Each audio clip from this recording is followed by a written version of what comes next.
Say it again. Good. Yes. Sweat Equity Podcast and streaming show, the #1 comedy plus business podcast in the world. We'll do it live. And the #1 business plus comedy podcast in the world. That's for the overweight businesses. Listen to us on iTunes, Apple Podcasts, Spotify. If you're listening to this in your ear holes, maybe you got one or two. I've got Maybe one. you clean them normally Maybe I on tried a to clean regular mine, basis. and I can't hear out of my right ear right now. Look, man, What? It's just earwax building up. I don't want to get into it with Benson as our guest, talking about God and business and profitry, being consistent, something we all have trouble with, being consistent, running your own business. ConsistentProfittree.com/ebook is where you can get his ebook for free. But if you're listening to this in your ear holes, go to Apple Podcasts or Spotify. Give us a 5-star review.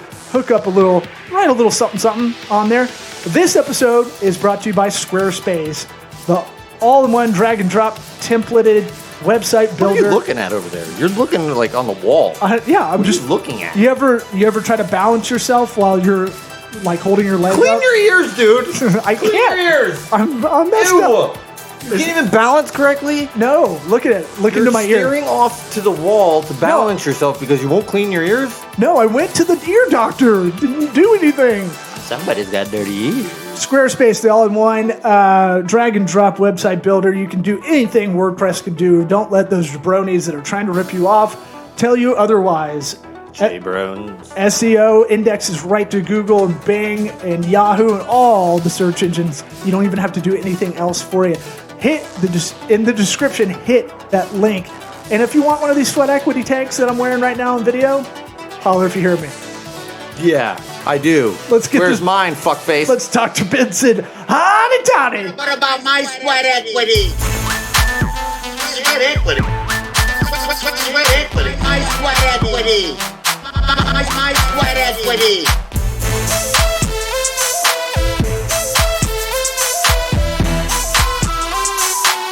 What about my sweat equity? Can you hear us? All right. Very well. Where are you, Benson? How do you say your last name? Agbortogo. I would just say stick with Benson. That would just be fine. I want you to say it. Yeah. Try it. He just It's you want me to say it? I want him to say it. Oh, I know he'll mess it up. I mumble through everybody's anything that's a little difficult. I'm like I can't read. Agbortogo. He gave up after the second letter. Okay, let me help you. Agbortogo. So the first G is silent. So it's like Agbortogo. Think about to go food. Take out to go. Okay. And you're from Boston? Where are you from? Where are you called? I am located in Dallas. Dallas, but where originally? How do you get this cool last name? Smith is a bad last name. I was trying to explain to my kids it's the most common last name in the United States.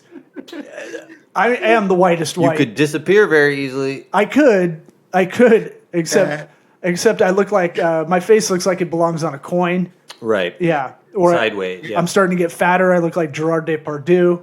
Mm-hmm. And my dad. Aaron Rodgers just took my Con Air look. I don't know if you saw that. No. He just showed up with a white tee or a tank top, but just pure white, and he looks like Nicolas Cage in Con Air. That's cool. I think you should do some stand-up comedy. I need to. I need to work on it. My stand-up needs a lot of work. Man, I just bombed so hard the other night. Did you? I can't hear out of my right ear right now. I just did the first time I just backed out of a set because I was like I was dizzy. I couldn't even. Oh, in the middle of the set, you stopped? No, before I went on, I was just like I was like getting nauseous because my balance is all fucked up. Oh man, I probably shouldn't have drilled. Don't use Q-tips though. I jammed a Q-tip too far into my ear, Benson. You ever done that? No, I don't plan to. Well, but you can still use them safely and clean your ears. Eric shamed me a couple of years ago and said my ears are too gross, and then I did 20 different Q-tips that were all plum purple red. Yes, it was one of the top 5 grossest things I've ever seen. And it gives me glee that it grossed you out, but it should gross you out too. It did. You're rolling around with that, rattling around in there. I can't help it. Ew, It's just protecting these crinkly ears I got. this is how we do the show. We're already going. I don't know if you realize that. Oh, yeah. I mean, I've listened to some other episodes, so I'm familiar with you guys. Oh, fantastic. Right, so give us some customer feedback. Where can we improve? But mostly, what did you like about it? Make us feel good. How about this? Why don't you start with your plugs, Profit Tree? You're the business system that never fails. Where can people find you? We try to do them at the top of the show in case people, get distracted. For sure. My website is consistentprofittree.com. And typically when I do shows like this, I give people who are listening an electronic copy of my book, which is a business system that never fails. So they can find that at consistentprofittree.com/ebook. All right. Anybody can download a free copy right there. So what brought you to writing that book? I was so sick and tired of so many businesses failing. If you look at the statistics, over 85 to 90% of small businesses fail after the first 15 years. Yeah. So, and I think it's about 60% is like within 5 years or something like that. Yeah. So the percentages keep increasing as the years go by. So I was born and raised in Africa, Cameroon specifically. So when I came to the United States over 20 years ago, I was thinking, boy, it's so easy to start a business here, easy to run it. Then I started realizing so many businesses were failing. I said, with all the technology, why are many businesses failing? And whenever I know there's a problem, I want to go into the root of it to find out, okay, how can we solve this problem? Then I discovered that the reason why most of these businesses are failing is they neglect the universal laws that govern business. Such as? Which we definitely know. Which we know for sure. It's tattooed on our bodies. Such as the law of sowing and reaping or cause and effect. I'll give an example. Many entrepreneurs, they market, they generate leads, they follow up when they really need business. Then what happens is when they have so much business, they go on a vacation, they stop doing it. And then they realize, oh my goodness, our pipeline is dry. Let's get back to it. So you see this fluctuation going up and down, up and down. They are inconsistent. So as a result, they have inconsistent results. And some of them never really survive that down cycle when they try to get back to it again. And what happens is they are out of business. Yeah, consistency is something I struggle with for sure. What do you find that a lot of entrepreneurs, kind of struggle with in the consistency part? Is it them? Is it being content? Is it something we don't not improving? Yeah. Systems. The number one reason I know that most entrepreneurs struggle with consistency is distractions. So they are distracted from doing the main thing that should help them grow their business. That's part of the reason why we have that name, Consistent Profit Tree, because I always ask entrepreneurs, I say, if you go to an apple tree, how many types of fruits are you going to find there? They will say one. I say, are you sure? They say, yeah, I'm very sure. I say, are you sure you won't find mangoes and oranges and guavas? They said, no, only one. I said, but when I look at your business now, I can't really tell which fruit your tree is producing. You're all over the place. Right. Not focusing on the one thing you do well, work on that, get that going, scale it up, do that the best you can, then you can add these other services that are ancillary to it. Absolutely. There's a guy who was called George Washington Carver. He really focused on peanuts. I think he ended up producing over 300 products, but all of them were from peanuts. So that is a prime example of focus. So when these entrepreneurs are distracted with going in so many directions, then they end up diluting their focus, and evidentially, a lot of them are out of business. So, what is your recommendation for these distractions? Is Is it routine? Is it habits? I mean, do you hire out the things that you think the owner or the person who does things well should be not focusing on? What is your recommendation? My recommendation is every single business owner should systematize their business the way it should operate, and then simply hire people who are going to run those systems, and they just supervise the results that those systems are expected to produce. And every good system starts with specific results you want that system to produce. So if the results are not there in the business, then you know the system is not working. Something has to be readjusted. So if you systematize your business, then it becomes easy to scale. And then the business owner is not trapped in the business working so long hours and barely having enough time for themselves and their families. That's good. I like that. Work-life balance. That's what you mean. Yeah, figuring Talk about that the out. systems, but Yeah, you know. I mean systems, habits, routine, all those things. It's what I don't think habits and routine are the same as a system. Kinda. In the way Benson is referring it to. Yeah, but a system is meant to be followed very carefully and, by the book. A routine is like your morning routine. You don't have to do that because what's the consequence? You do that with your business in a system, bad things happen. Shit doesn't get done. what? I'm Was your show being very clear. What are you talking about? Wait, no. If Your you, morning routine. I'm saying the word routine. I don't think it's like. All right, I wake up, I I don't shave feel my as though pubes. the word system and routine are interchangeable. Is my point. I feel like they're pretty close. They're kissing cousins. Okay, well, we'll So let Benson decide. Systems is really the big More than picture. yourself. Yeah. And then the routines are really the smaller things that you do within the system.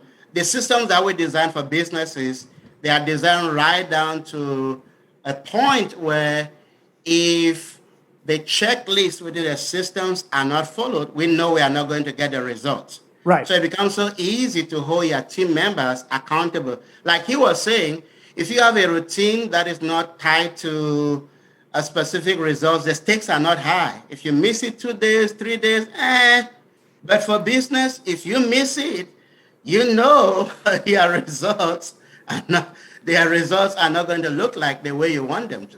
Yeah, I would say there's a cascading effect of other people involved. Mainly your customer, client, patient, whatever it is. Coworkers.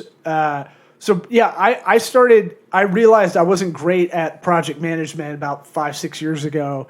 And I realized I'm never going to scale anything or be less frustrated unless I really focused on that. What can someone do to how do you learn how to be a better operations kind of person? Again, as I said, if you are not really good in operations, then it's good to bring somebody in who is good at putting systems in place. Because once systems have been put in place, you don't have to be good at the systems. You just have to follow them. For example, all of us drive cars, right? I don't know how to put an engine together, but I don't need to know how to put an engine together. I just need to know how to enter my car, use my car key, put it in the ignition, and then control the steering. That's all. Yeah. I don't need to worry about how did the engine come together, and all of that. I go buy the car. So you don't have to worry about, trying to put everything together. You just need to know how to run the system. That would be my recommendation. Yeah, let's. I think we're both right. We both won. No, how about this? Let's talk about you growing up in Cameroon. Before we forget, what advice would you give your 13-year-old self? I can't tell how old you are, but if you could travel back in time, tell yourself something at 13, what would it be? I would say read, so you become a person of value. because when you become a person of value, the marketplace will pay more for you. One of my mentors, and I also heard it from Jim Rohn, he used to say, rich people have big libraries, poor people have big televisions. Interesting. I like So, that. yeah, I mean, that's no truer than right now. I mean, like I've heard a couple of comics talk about there's never been a better time to be poor because you can have a huge TV and you can watch Netflix and you can satiate yourself with a bunch of things that don't really matter, you know, that aren't pushing you forward or getting you out of lower middle class or whatever it is. So I'll give myself that advice: read more books, but specific books, not just scattered books. So once in a while, somebody will say, read this book. I say, why do you want me to read that book? Do you know my goals? Ooh. So I'll read books that are related to my goals. So I'm going to start saying, I'll be like, do you even know my goals? Somebody asked me to do something. Accusatory. Yeah. Oh my God, it's like you don't even know my goals. You should read this book. Do you know my goals, Ho? Oh my God. Yeah. The nerve. I read R.L. Stein exclusively. I read Goosebumps because I like it. Okay, your goals. My goals to are get to feel good. But in the same regard, you can just. I love. There's a certain kind of Florida novel I like. It's fiction. It's Carl Hyacin. It's Tim Dorsey. Is it really helping me move towards things? That's more of a Netflix thing. That's more of a entertainment, right? That's not. I am learning of quirky things here and there, but it's not really getting me towards what I need to do. Well, if you are definitely a marketer because of what you guys do, if you read the novel and you hone your ability to tell stories, then that's a good thing. Nice. Well, I do think down the line I might try to write a similar type of novel like they do, but that's years from now. But what? Nothing. You don't like Tim Dorsey? You don't like Carl Hyacin? Oh, I can't wait to read your You don't novel. like Dave Barry? I can't wait to read it. You can't wait to read the sweat equity book I'm writing? Now we're talking. Yeah, that's in the mix right now. I'm trying to finish a book this year, a sweat equity book. How many pages you got? 10. When are you publishing it? Yeah, I'm just taking all these interviews and putting it in a book. That's all. That's a marketer, right? Repurposing. But then we'll be published authors, and then we can just. It's like our buddy Dean says. What's your book like? Yeah. Do you even know my goals? Right. It's a whose penis is bigger kind of conversation. Right. How many books do you have? And I need as many of those non-real penis. You should write 2 books. Hey-o. I don't know. We started this interview with you talking about how we do take advantage as Americans that grow up here. That I do think entrepreneurship, even though it's a French word, is truly American. It is a thing that you have to realize. Not every country has the resources and the ability to do it. While everybody here may not have the same playing field they start with, they do have the same opportunity. Tell us about you growing up in Cameroon. I've heard a lot of African countries are very entrepreneurial because necessity breeds innovation. Is that kind of how it is over there, or you're tilting your head like not so much? I would say yes and no. It's very difficult to start a real business in most African countries. So let me give you a context. When I came to the U.S., the first business I started, I was living in Milwaukee, Wisconsin. It took me about 10 minutes to fill the LLC form, pay, I think it was $35 then, and I got my license. And I was blown away. What would that be like in your native country? Maybe 5 or 10 years. Whoa.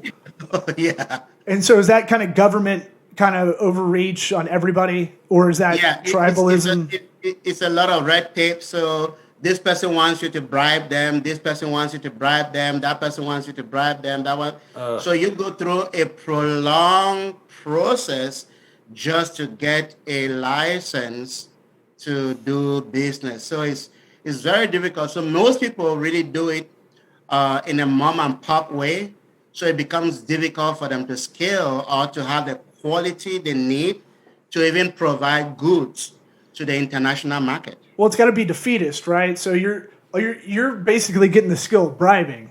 Right, and I mean, once you get that license, I'm gonna guess that the bribing flip around. doesn't stop necessarily. I No. mean, you probably is it bribee? over? Are you good to go, or are you probably paying a vig on the backside? That is right. So taxation is non-existent. So most of it is, hey, if you give me a little bit of money, then we'll consider it to be a tax. But it's not really going into the government system. So there's nothing like IRS in Cameroon or Nigeria. Well, that sounds kind of nice. Yeah, I was gonna say that's cool. But Yeah, until that dude wants his money, and you're like, oh, I want the IRS back. and then I'm sure you just flip around and become part of that bureaucracy, right? Like you do that for 5 to 10 years to get the license, and by the time you get it, you're like, well, now I know this system. I'm going to flip around and be the bribee or briber. Yeah, depending on your level of integrity. Some people still survive within the system without doing all of that, but it's a very small minority.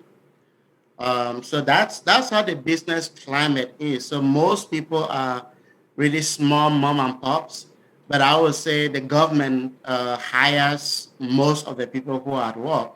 And unfortunately, most people go to school, they have good education, they have a bachelor's degree, master's degree, but because government cannot hire everybody, a lot of these guys are just sitting and waiting for some kind of opportunity to come. So that's part of the thing I plan to go back and do, to really inject the entrepreneurial spirit in people and expose people to the global market. Because now with the internet, you don't need a local business to survive. You can literally learn how to do business in the internet and really do well. I mean, in my business, I hire people in Mexico, the Philippines, but these are people who have skills that I need for my business. If there were people like that in Cameroon who had those skills, I'll gladly hire them, pay them in dollars, and they'll be living at a very high level when they convert that money to the local currency. So it's really about exposing people to the global opportunities that are available today with the internet compared to in the past. The Philippines is the Mexico of the world. Outsourcing capital of For the the world, internet? man. For the internet, and they speak Spanish a Right. little bit. It's interesting. So let's take us back to Milwaukee. You're in Milwaukee, probably one of the only black guys walking around Milwaukee. Tell us about that Been experience. to Milwaukee? Huh? You've never been to Milwaukee? I don't need to go to Haiti to know it's hot. Like I'll read Farmer's Almanac. I know what's up. So in Milwaukee, tell us about that experience. You get over there. Milwaukee, by the way, Milwaukee is freakingly cold. Yeah. Yes. Yeah. I don't need to go to Milwaukee to know it's cold. Yeah, it's very cold. So when I came to the U.S., I went to school first of all in New York. So I did my bachelor's degree in business management in New York. Mm-hmm. And then decided to go for my master's in Milwaukee. So it was a very interesting experience. The company I worked with was a consulting company. And then after my master's, I really decided, okay, I'm going to jump out and start on my own and have a lot more control over my time, over my money, and all of that. But it was very, very challenging. Part of me was like, oh my goodness, is this the right time to do it? Should I wait a little bit? My wife was pregnant at the time with our first daughter. Oh boy. And she was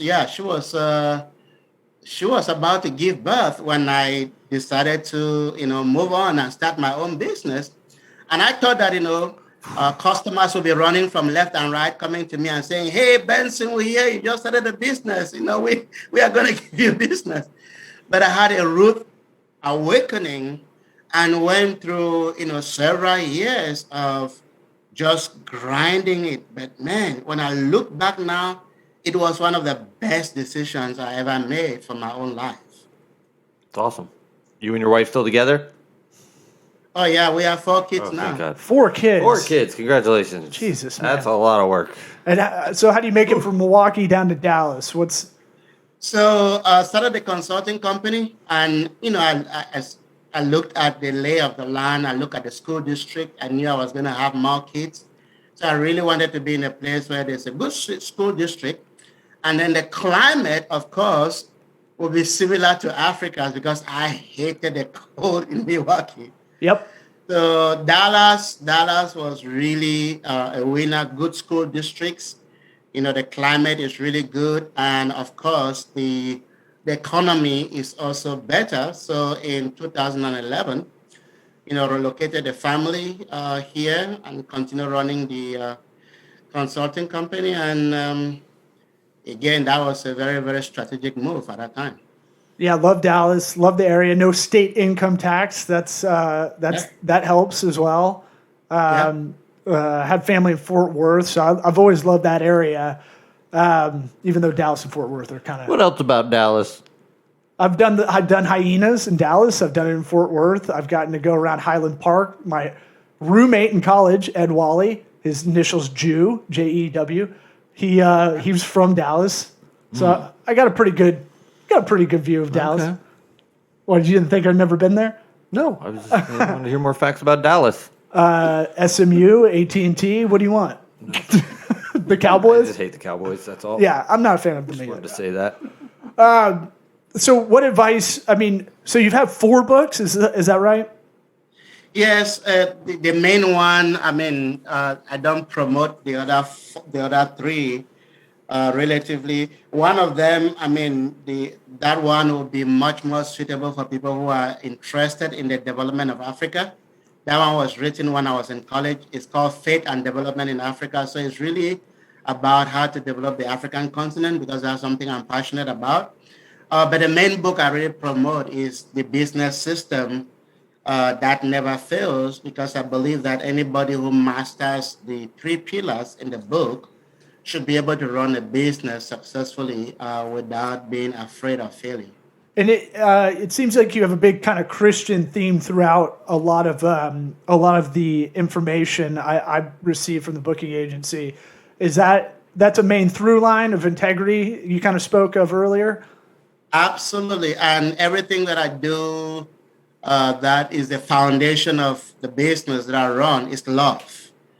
And I believe that if you love your clients, you love yourself, then you'll be passionate to help those clients.